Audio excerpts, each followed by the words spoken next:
All right, today I have a story for you because I'm going to tell you what actually happens to clinicians when we suppress our spiritual gifts.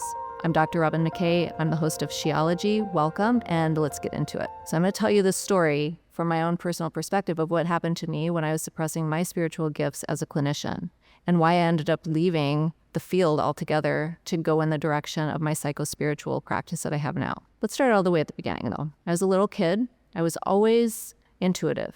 Even psychic, I would say. I just knew things that other kids didn't know. I'd know when my fourth grade teacher was giving a math quiz without having to get any information. I just knew. One time in high school, I got invited to write an essay for a scholarship, like literally out of the blue. The teacher called me out of the classroom and sent me down to the office to write it.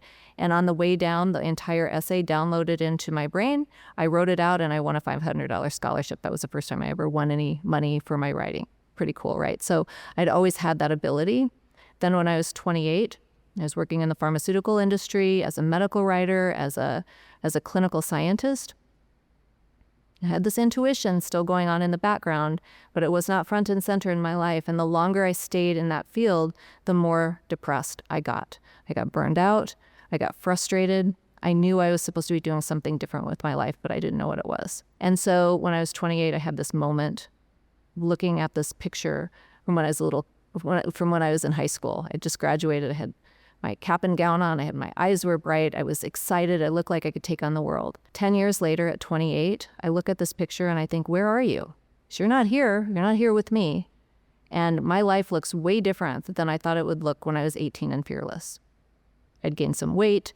Even though I was doing really well in my career, it just wasn't landing for me. And that was really the start of my own spiritual awakening, or what I like to say is like taking responsibility for my spiritual abilities and gifts. So as I began to take responsibility for my spiritual abilities and gifts, what ended up happening is that I left the pharmaceutical industry.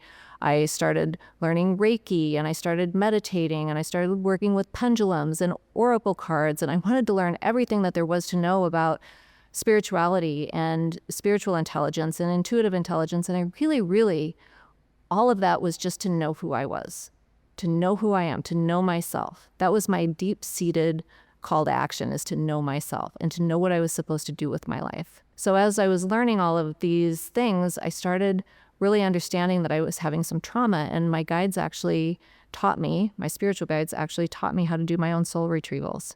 And that's when I started healing. Doing my own soul retrievals, going out into the past, untangling these parts of my consciousness that got hung up in moments in time, and bringing those parts of my consciousness back into my physical body. And as I did, I just got to feeling better and better and better. All this to say that I decided at that point, I should probably go into psychology. I should probably get a degree or some credentials in order to be able to do this work for other people, because that was the message that I got from my therapist and a shaman that I was working with. If you can do this for yourself, you can do it with other people. So I did. I got my master's degree, and it was a very traditional program. And then I got my PhD in counseling psychology at the University of Kansas, and that was a very traditional program. And I started learning the clinical side of things, and I started learning diagnosis and personality and really feeding my intellect. So that's a good thing, right? But what ended up happening during that time is that I started suppressing my intuition. I started over-relying on my intellect, on my clinical abilities, on my knowledge base, and under-relying on this beautiful, sweet intuition that had always been with me. And so I'd like to say I only burned out once, but I burned out a couple of different times, of course, because when a clinician in particular, when we start suppressing our abilities, our inner knowing, our capacity to read energy in our clients, our capacity to be able to move energy, to be able to heal very, very quickly without cognitive behavioral technologies or techniques, but with spiritual technologies.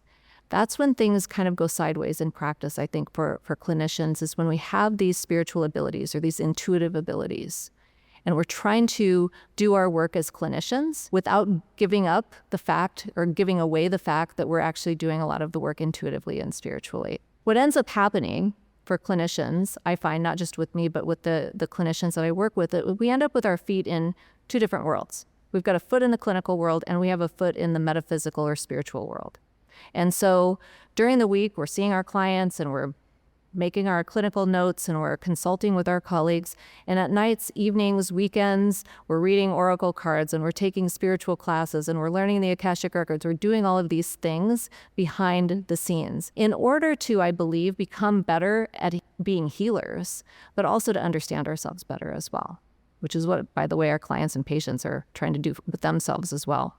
So what ends up happening for the clinician who continues to deny or hide their spiritual gifts is that there comes a point where you just become either burned out or just feel completely ineffective at the work you're actually doing. It becomes more exhausting to stay in the box, the clinical box of evidence-based practices, empirically supported treatments, treatment plans, and so on. It becomes so exhausting that there comes a point where you just decide to leave. Now, I would like to think that there are folks who are integrating spirituality into their clinical work. And I know that there are people out there who are saying, you know, there is a way to do this, that the clients really want us to bring in our metaphysics and they want us to bring in, you know, our channeling abilities or abilities of mediumship to communicate with loved ones who have passed on.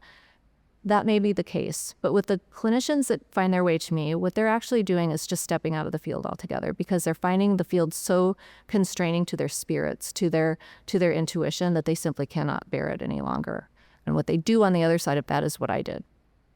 I stepped out. I said, okay, I'm not going to throw the baby out with the bathwater. I'm going to keep my credentials. I'm going to honor the education I have, and I'm going to integrate. I'm going to integrate into the psychospiritual. I'm going to integrate the psychology, the energetics, and the spirituality into a practice that truly honors all of myself so that I can be the most effective in my work, so that I can help my clients in the best way that I know possible, so that they can go out and live their lives in the best way that they know possible as well. So ultimately, what's the cost? The cost for the clinician who continues to keep intuition in the background, who continues to play the game in the clinical world of, I'm just like everybody else. There's nothing different about me. Don't look over here at this spiritual work I'm doing on the side. If I just try to stay the course, if I just try to be normal, it creates great pain in the psyche. And I really believe that for many of us, there just comes a point where you have to choose. You have to choose your spirit, or you have to choose science. You have to choose your intuition, or you have to choose your intellect. I don't actually think that that's the case, but it does feel like a choice point there, because on the other side of that choice point, when you choose the intuition, when you choose the psychospiritual, when you choose to begin integrating all of who you are into whatever kind of practice you have, whether it's a clinical practice or a coaching practice, when you integrate all of yourself into your practice, guess what happens? Everything opens up. The clients come in, the money comes in, the ideas come in, the creativity comes in, and the legacy that you leave behind is so much more immense than what you could have ever done on your own with just your intellect and just your clinical abilities. So, hey, listen, if you're a clinician or a physician and this landed for you, I'd love to hear from you. You can book a call with me to talk about your own psychospiritual journey, where you are in your own integration of your intuitive intelligence into your clinical work and your credentials. We're going to leave the link to book the call in the show notes, and I'd love to hear from you. Looking forward to it. All right, well, that's it for today. Thank you so much for joining us. If you're on YouTube, go ahead and subscribe so you never miss another episode. And I'd love for you to leave a review on Spotify or Apple Podcasts or anywhere where you listen to your audio podcasts. Thanks so much for joining us, and I'll see you next time.